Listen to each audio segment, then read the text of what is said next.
ভয় লাগছে কেন?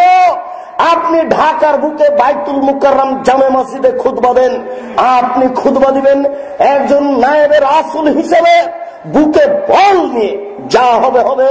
আপনি খুতবায় উঠে মিম্বারে উঠে বলবেন যেই ভাষা রাসূল বললেন, যেই বক্তব্য রাসূল দিলেন। আল্লাহ রাসূল বলছেন, আলী লা তাদু তিমসালান ইল্লা তামাস্তাহু ওয়ালা কাবরান মুসরিফান ইল্লা সাওয়াইতাহু। আলী তুমি ছাড়বে না কোন উঁচু কবর, সবকে ভেঙে খান খান করে দাও। আলী তুমি ছাড়বে না কোন ছবি মূর্তি, সবকে ভেঙে চৌচির করে দাও। আমি মুসলিম চিররণবীর, মরণকে করি না ভয়, মরলে শহীদ বাঁচলে গাজী, আমার উভয় সমান, মরলেও জান্নাতি বাঁচলেও জান্নাতি।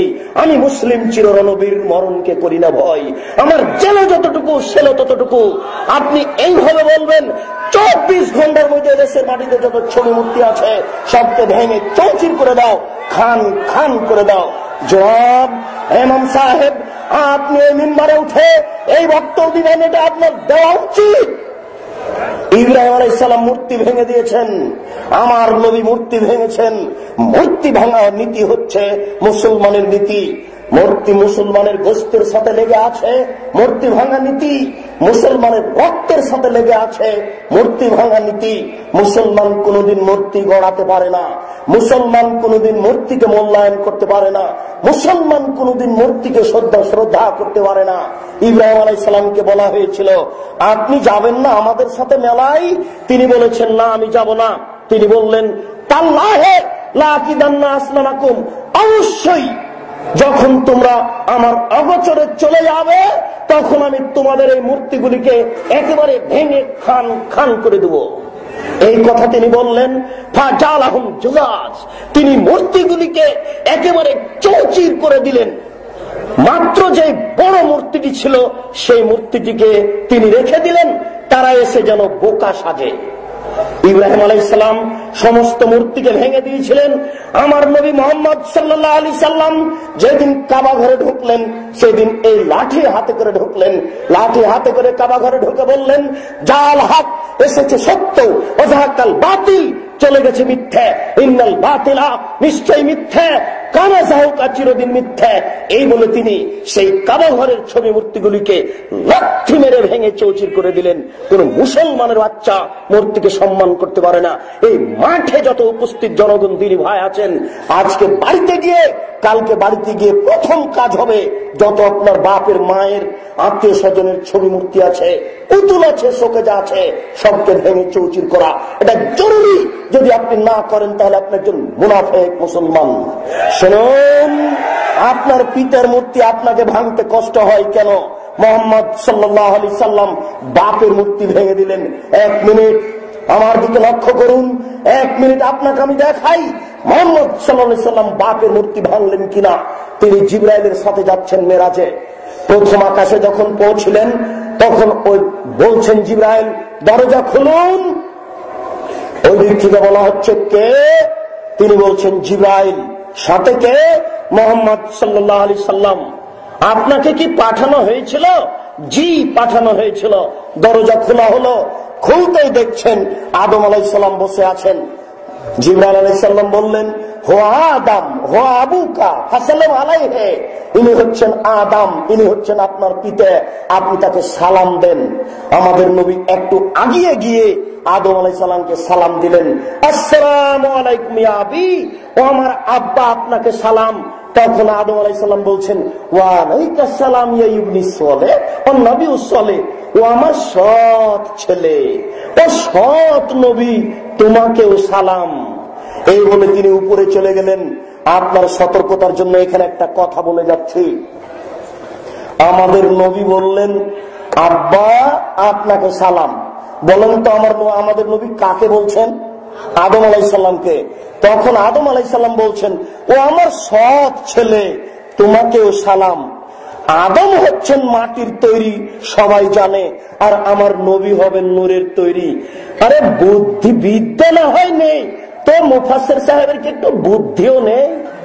যে বাপ হবেন মাটির তৈরি আর বেটা হবেন নূরের তৈরি, এটা হয় কি করে? বাপ বেটা একজন হবেন মাটির তৈরি আর একজন হবেন নূরের তৈরি। আরে বিদ্যা নেই, একটু তো বুদ্ধিও থাকতে হবে, যে কথা তো সমাজে চলতে হবে। জিবরাইল আলাইহিস সালাম চলে গেলেন সপ্তম আকাশের উপরে। সপ্তম আকাশের উপরে যখন গেলেন তখন দেখলেন ইব্রাহিম আলাইহিস সালাম বসে আছেন। জিবরাইল আলাইহিস সালাম বললেন, হুয়া ইব্রাহিম হুয়া আবুকা ফাসাল্লাম আলাইহি, তিনি হচ্ছেন ইব্রাহিম, তিনি আপনার পিতা, আপনি তাকে সালাম দেন। আমাদের নবী আগিয়ে গেলেন, আগিয়ে গিয়ে বলছেন, আসসালামু আলাইকুম ইয়া আবি, ও আমার আব্বা, আপনাকে সালাম।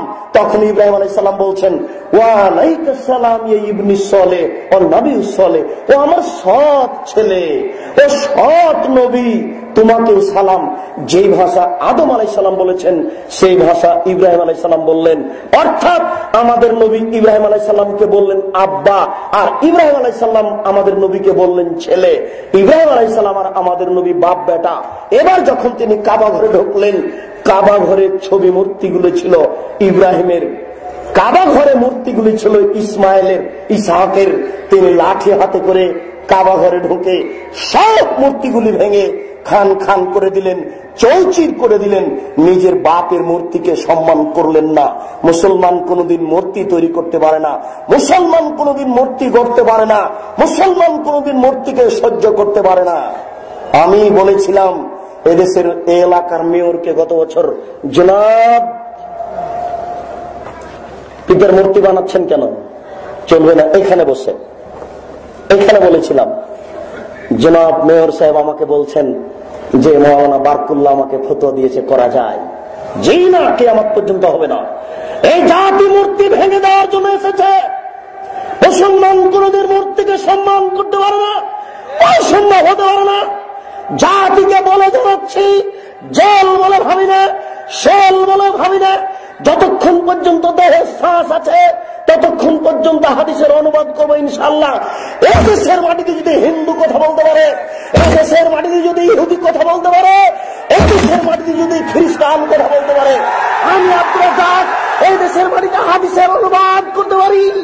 আমি এই দেশের মাটিতে হাদিসের অনুবাদ করতে পারি। দেশবাসী জেনে রাখো, দেশ শ্বাস থাকাকালীন অনুবাদ করবই করব, দেশ দেহে শ্বাস থাকাকালীন অনুবাদ করবই করব।